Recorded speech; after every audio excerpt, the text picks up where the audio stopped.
of the Holy Spirit. This past Thursday, the Holy Church celebrated one of the great 12 feasts, being the entry of the Mother of God at age 3 into the temple. As you know from the history, that her parents, who were very old, did not have any children, and on account of this they were really weeping and concerned about that. And they said that if there was an ability for them to have a child, that they would dedicate that child to the Lord, to the temple. And indeed, the Lord blessed them and gave them this young girl, the future Mother of God, and we call her Theotokos. Straight after the canon of Matins today, we read from the Psalms, towards the last part of the Psalms, called the Psalms of Ascent. Why are they called the Psalms of Ascent? Because when this child of 3 years old went to the temple with other virgins that followed her, she stopped at every step on the steps going up to the temple, and at each one of those recited one of those psalms, some 33 of them. At age 3, she was already able to know those psalms by heart and to recite them as part of her prayers. This leads us to the question about holiness, which some people have been asking recently. How do you define holiness? What is holiness? And, people bring up, you do these good deeds in social work and all this sort of thing, and, you become famous and this and that. That's not holiness. That is not the way the Holy Church has ever defined holiness. So what is it? Very succinctly, in a couple of words, it basically means being able to do God's will. That's it. If you know how to do God's will and you're doing it, you'll become holy.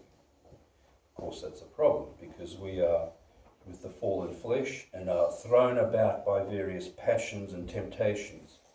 And in our state, to do God's will is a big struggle. And it all starts, as I've often said to you many times, with the keeping of the commandments. The more you keep them, the more you bring down God's grace, the more he opens up to you what his will is, which may be totally different to what society considers as good and righteous. Totally different. And sometimes even seems like it's against all that. But that is the way of the law of the Lord. It is not of this world, it's of the other world. We, this week, got notification that one of the priests, or the priests of one of our sister missions in the USA,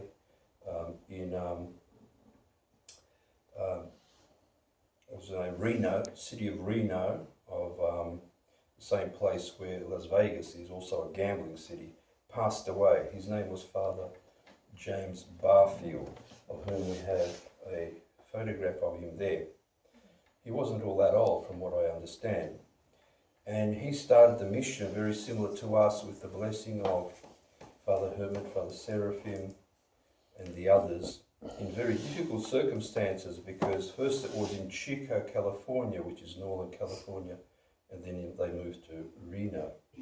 What Father Barfield is known in our community especially is his laws, the Barfield laws.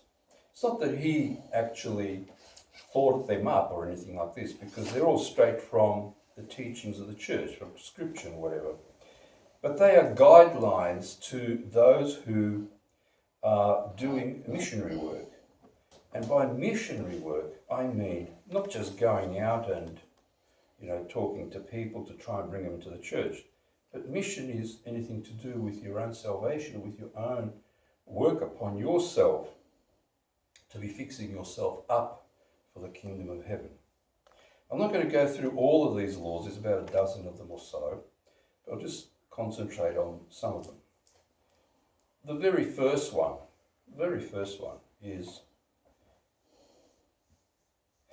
start before you're ready. What could be simpler than that? Start before you're ready. Just think about it. How many times in our lives we want to perform something, we want to do something, They always keep putting it off. Oh, it's not quite right yet. I don't have this, I don't have that. I still have to get my resources in order about this. I have to think about it. I have to put this into place. Time goes by, that project or whatever comes up again. I'm not quite ready yet. Not quite ready. I'll put that off again. And so it goes on. Months, years go on, and nothing gets done. What a law. Start before you're ready. Because if you don't start before you're ready, you'll never be ready. And that's pretty much a fact of life in many, many respects. You can't expect this perfection when you go out to do something godly for everything to be in place for you and a smooth run. It doesn't work like that. Leading on from that, we have something which is the consequences. Count your blessings and not your blisters. Count your blessings and not your blisters. Because when you go out to do missionary work, you're going to get a lot of blisters. You're going to get a lot of rejections and a lot of despondency thrown upon you and a lot of criticisms and slander and all sorts of things happening to you. You don't count them because they're all part and parcel of that struggle that we have here on earth. But count the blessings that you have. Those things that God opens up for you that you may not even understand, where there is something positive, something soul profiting for yourself and for others. And the more you struggle and the more you see your own unworthiness, the more you will see those sorts of things that God does open up to you. And they're the things that you count and accept that blessing from the Lord. And it is there. It is there if you open your eyes. One of the other laws is, while you have the flame, run with it.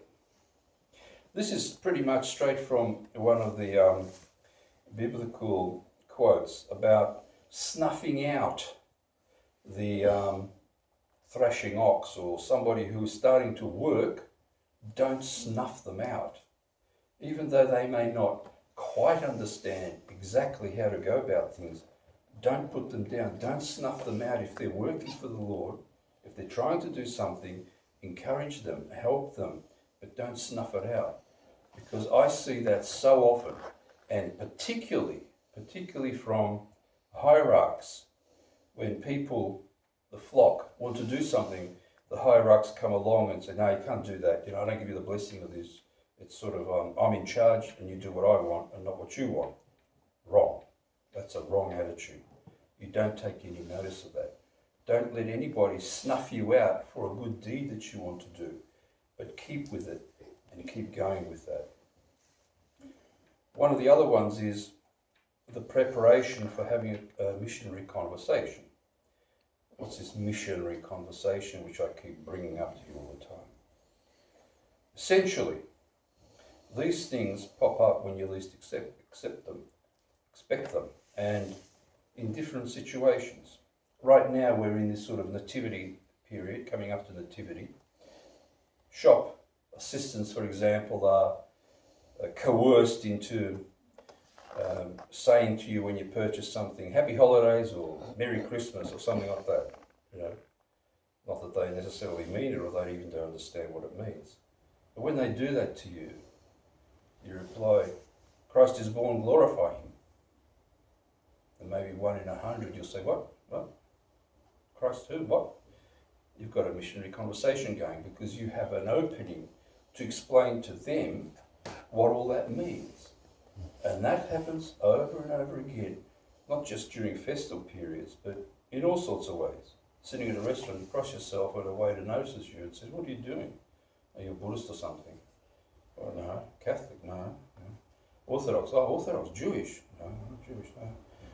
And you've got another opening for a missionary conversation, but you must know what to say, which means that in your life, you need to be struggling and reading and studying how these things occur. What is the dogmas of the church? How do you approach others? How do you pass to them the truth about salvation? Because whether people want to admit it or not, they are suffering. They are suffering in this world. We have many suicides, depressions, craziness going on, especially now. Why? Because people can't find God in their life. And yet here we are, And we have an opportunity to perhaps pass that on to somebody whom we meet every day. And don't be afraid if they put you down or whatever. That's part and parcel. Remember the number of times they tried to stone Christ. And they were supposed to be pious people that did that. You know, the Sadducees and the Pharisees and the leaders of the temple. So what are we expecting from people of the world? Basically, from what I see today, people of the world are very dumb and uneducated. Even though they may have finished school, they don't really know very basic things. They don't know about basic human behaviour or anything like this. Anything about delicacy and goodness and finesse in life or anything like that. That's why we see them walking around in their underwear day and night. You know, it's terrible. Have a look at some of the movies from the 80s, 1980s and before. People are wearing clothes. Then all of a sudden comes the 21st century and people are nearly naked. And they will. They'll end up naked in the streets. In some places they are. Such basic things have been stolen from people. And some of these are people who think they believe and are a Christian. And yet, when you look at their lives, it's anything but that. Therefore, we have to be an example in our own lives about those sorts of things. I don't want to say too much more about those, but we will hopefully be able to print some of these Barfield laws on our website. And Father James, we have a picture of him here today, and a bit of a commemoration which we'll do during the service in his memory, because he did massive work amongst the Americans, and his Matushka Nina is left now by herself, probably very hard for her, so please pray for them. God help us in this struggle, and please remember that this feast day, the entrance of the Mother of God into the temple, shows that even at a young age, how it is imperative for children to be brought up with holiness. You can't wait, like some people say, until they understand, then we'll baptize them. Until they understand, we'll teach them. Okay, what sort of child are you going to end up with if you don't do anything for them at a young age? Probably a monster, thrown backwards and forwards by demonic forces, because that's what acts upon people when they are not baptized, when they are not chrismated, when they are not taught in the church. The only forces acting upon them then are demonic ones. In fact, baptism expels the internal demonic forces and pushes them to the outside so that they can battle with them.